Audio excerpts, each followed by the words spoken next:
సడన్గా ఆటో నుంచి బస్కి షిఫ్ట్ అయితే ఎలా ఉంటుంది నా పరిస్థితి కూడా అది కూడా ఆర్టీసీ బస్కి. దేవుడా చుక్కాలు చూశాను ఒక 10 డేస్కేని. అసలు యాక్చువల్గా ఏమైందంటే 5th క్లాస్ తర్వాత నుంచి 6th క్లాస్ నుంచి ఎక్స్ట్రా క్లాసులు పెడతారనమాట. మార్నింగ్ 8 నుంచి ఈవినింగ్ 5 వరకు. మార్నింగ్ ఒక 1 అవర్, ఈవినింగ్ ఒక 1 అవర్ ఎక్స్ట్రా.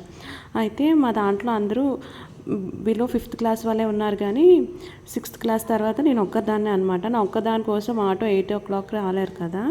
సో ఏమైందంటే నేను రాకపోతే, ఎక్స్ట్రా క్లాస్కి రాకపోతే స్కూల్లో తిట్టేవారు.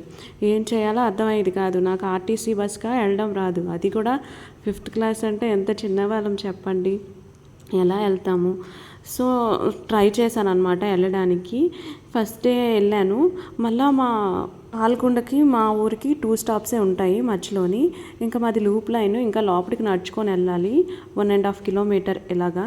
ఫస్ట్ డే అలా ఒకలా ఎక్కిపోయాను అనమాట. ఎక్కడం అయితే అట్నుంచి రావడానికి కూడా చాలా ఇబ్బంది పెట్టాను. ఫోన్లో ఏడిస్తాయినా ఎవరైనా కనుకరిస్తారేమో అని ఏడ్చాను, కానీ లేదు, ఎవరి కాలే తోసుకొని ఎక్కిపోతున్నారు, కానీ నేను అసలు ఎక్కడానికే అవ్వట్లేదు.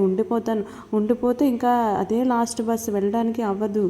అదొక భయం అనమాట. దేవుడా నా పరిస్థితి ఎలా ఉందంటే నెక్స్ట్ ఏం చేశానో నెక్స్ట్ వీడియోలో చెప్పేస్తాను. అంతే. ఈ వీడియో బాగా నచ్చితే లైక్ అండ్ సబ్స్క్రైబ్.